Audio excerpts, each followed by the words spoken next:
Bismillahirrahmanirrahim. Assalamualaikum warahmatullahi wabarakatuh dan juga salam sejahtera. Diucapkan terima kasih kepada anda semua kerana sudi lagi mengintai-intai ke dalam channel ini.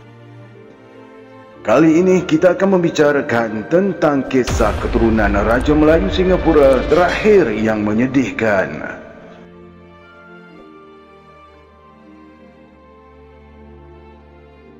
Sebut sahaja nama Sultan Hussein Shah, ramai membayangkan peranannya dalam pemeteraian Perjanjian 1819 yang menyaksikan Singapura diserahkan kepada Stamford Raffles yang mewakili Britain.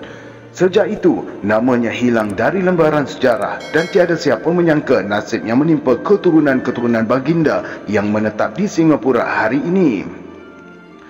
Tetapi sebelum itu, eloklah diketahui kisah baginda terlebih dahulu. Semua maklum selepas kemangkatan Sultan Mahmud Shah yang ketiga pada tahun 1812, tiada siapa tahu siapakah pengganti baginda. Ini kerana baginda tidak menamakan secara formal siapakah penggantinya selepas baginda mangkat. Bagi para pembesar Melayu dan kerabat diraja Johor Riau, terutama Engku Puteri Hamidah, mereka cenderung memilih baginda, iaitu ketika itu bergelar Tengku Hussein sebagai pengganti.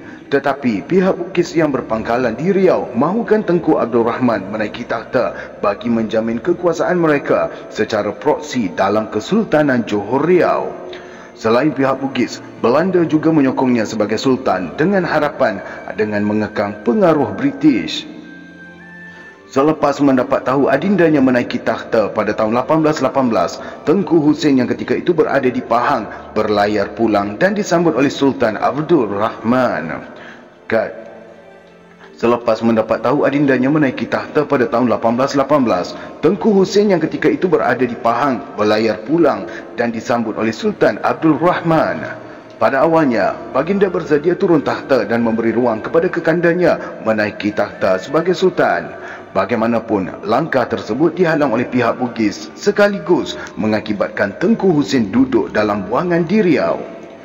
Kisah pertikaian ini diketahui oleh Raffles hasil persahabatannya dengan Temenggung Abdul Rahman selepas mendarat di Singapura pada Januari 1819. Melihat ini sebagai peluang membina pengkalan baru di Hindia Timur, beliau meyakinkan sahabatnya itu menyeludup keluar Tengku Hussein dari Riau dan membawanya ke Singapura. Di sinilah Raffles memberitahu bersedia menyokong tuntutan Tengku Hussein sebagai Sultan Johor Riau yang sah sebagai tukaran kepada kebenaran menubuhkan pangkalan perdagangan di Singapura bagi pihak British.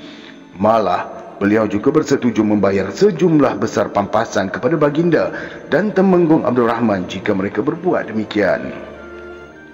Hasilnya, kedua-dua pihak bersetuju dengan pemeteraian Perjanjian 1819. Singapura perlahan-lahan menjadi pusat perdagangan penting British di Timur Jauh. Terima kasih kepada usaha keras Residen Singapura yang pertama, iaitu William Farquhar, sekaligus mengundang rasa tidak puas hati pada Belanda. Dengan kemunculan Singapura, ia bakal menyaingi kedudukan Betawi di Pulau Jawa sebagai pelabuhan utama Belanda di Timur Jauh. Perkara ini turut mengundang persoalan tentang status Sultan Hussein sebagai Sultan Johor Riau yang sah. Ini kerana menerusi perjanjian itu, gelaran Sultan yang dikurniakan bersifat gelaran semata-mata dan tidak diiktiraf oleh raja-raja Melayu yang lain.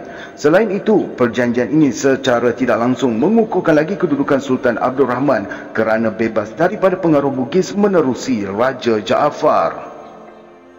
Tetapi secara perlahan-lahan, ramai pembesar Melayu mula menyokong Sultan Hussein. Sementara Sultan Abdul Rahman pula lebih selesa berada di Lingga dengan kuasa pentadbiran yang terletak di tangan Raja Jaafar di bawah pengaruh Belanda.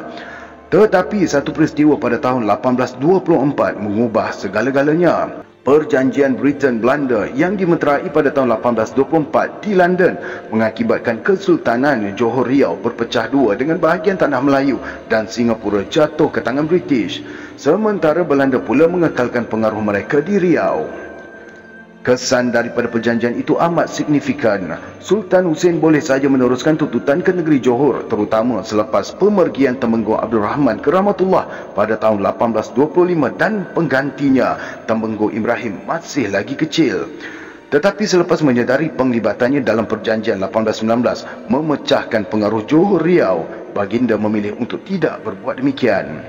Sultan Husain terus bersemayam di Istana Kampung Gelam sehingga pada tahun 1834 sebelum berpindah ke negeri Melaka. Baginda kemudiannya mangkat setahun kemudian dan dimakamkan di Masjid Tengkera, Melaka.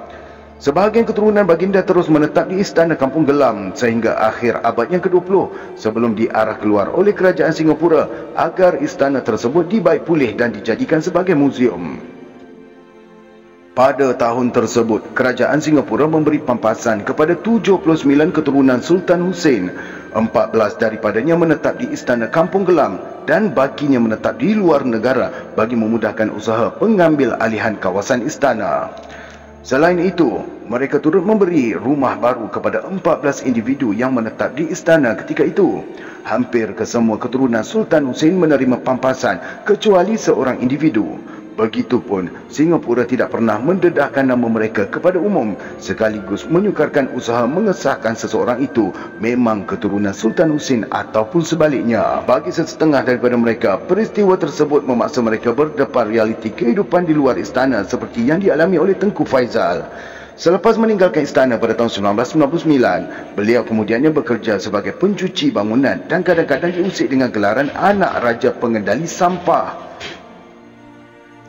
Kini, Tengku Faizal bekerja sebagai pemandu teksi tetapi bergelut mendapatkan wang secukupnya untuk menampung kehidupannya sekeluarga. Berikutan statusnya sebagai penduduk berpendapatan rendah, beliau mendapat bantuan kewangan untuk meliputi kos penjagaan anak perempuannya. Bagi Tengku Indra, beliau mengingatkan kerabat Sultan Husain agar tidak hidup pada masa silam ataupun terlalu fokus kepada kesusahan yang dialami.